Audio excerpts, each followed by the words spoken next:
what the Daniel fast did for me wasn't just about food. It completely shifted my relationship with God. It helped me to slow down, to prioritize Him again, and to go deeper in my faith when I felt spiritually dry. But it also helped me to reset my eating habits, not from a place of guilt, but from a desire to honor my body and to actually feel good again.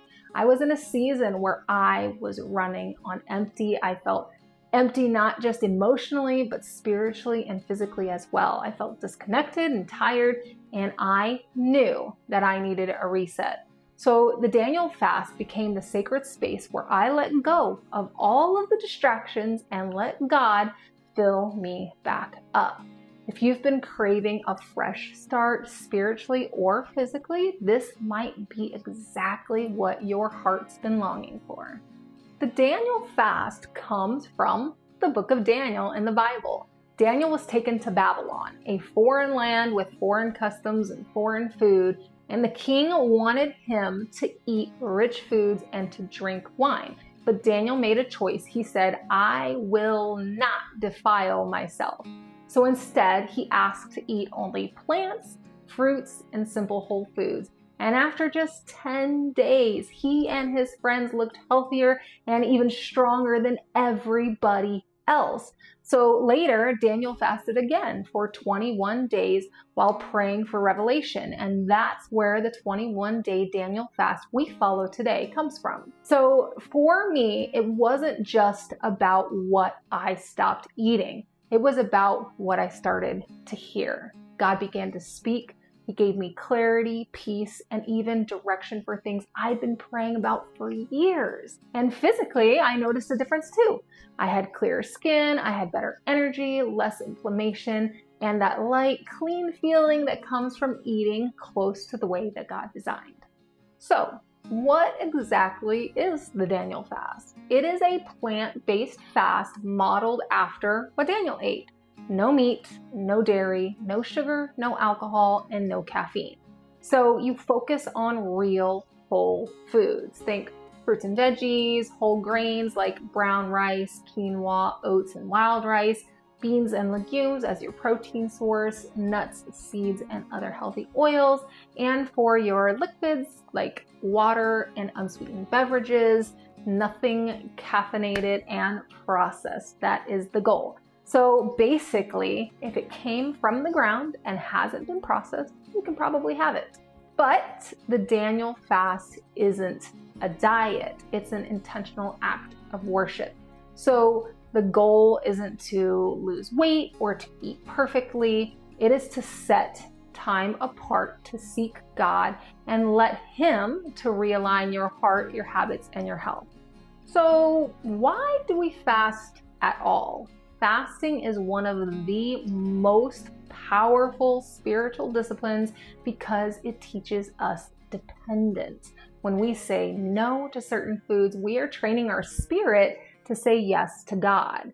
The Daniel fast helps us to break cycles, not just food cravings, but emotional habits and distractions. It quiets the noise and it reminds us that God is our source, not sugar, not caffeine, and not comfort foods. So in the Bible, every time fasting is mentioned, it's connected to breakthrough, healing, revelation, protection, direction. I've experienced that personally. During my fast, I got clarity on things I'd been confused about, peace in areas that felt extremely heavy, and new direction for my life and my family.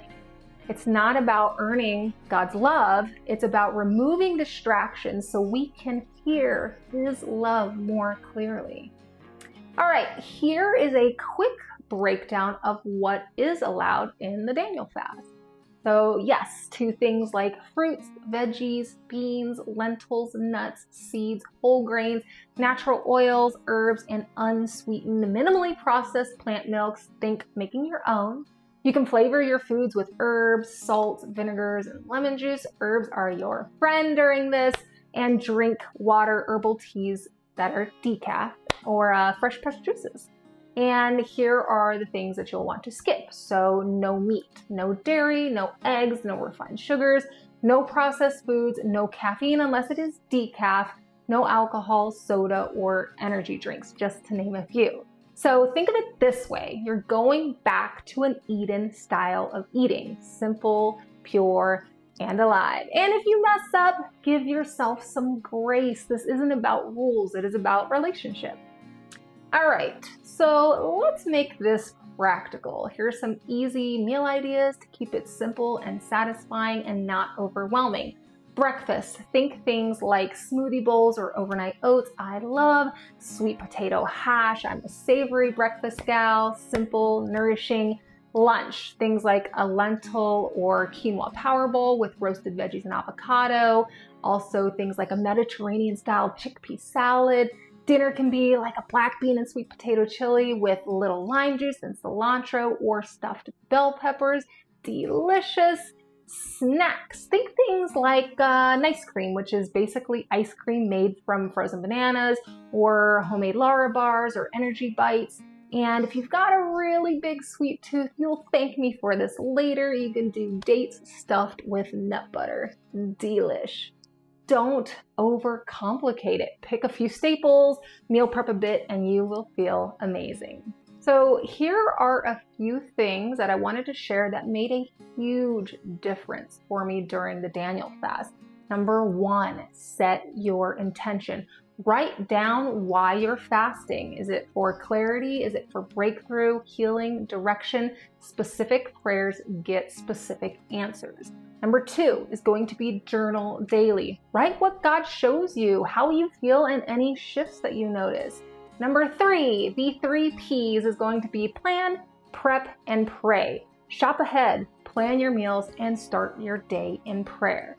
Number four, wean off caffeine early. The withdrawal headache on day one is no joke. And last but not least is to have grace for yourself. If you slip up, don't quit. God looks at the posture of your heart, not the perfection of your plate. So the main focus is to keep it between you and God. Jesus said that the Father sees what is done in secret. That's where the power is. Take intentional time for scripture, for prayer. I like reading through the book of Daniel during the Daniel fast, or go on prayer walks while fasting. It helps to keep your mind and your intentions aligned with your relationship with God. And when it gets tough, and I promise you it will, remind yourself why you started. The enemy is going to try to make you give up. But every time that you choose obedience, you grow stronger spiritually. Remember, fasting isn't about deprivation, it is about devotion.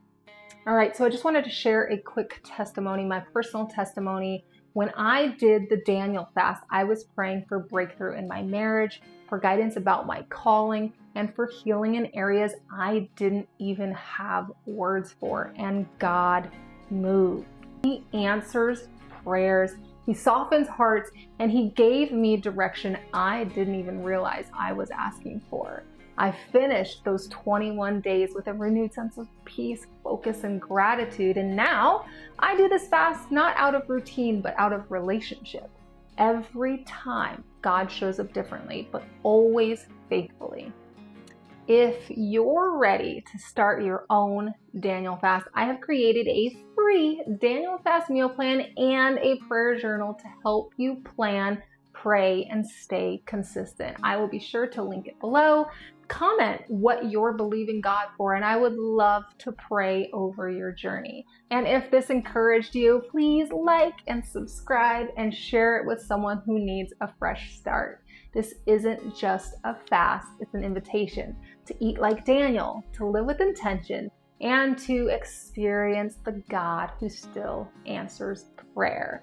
I thank you so much for sharing this. And again, I always pray happiness, health, blessings, peace, love, all those beautiful things. And I can't wait to see you on the next video. Have a blessed one.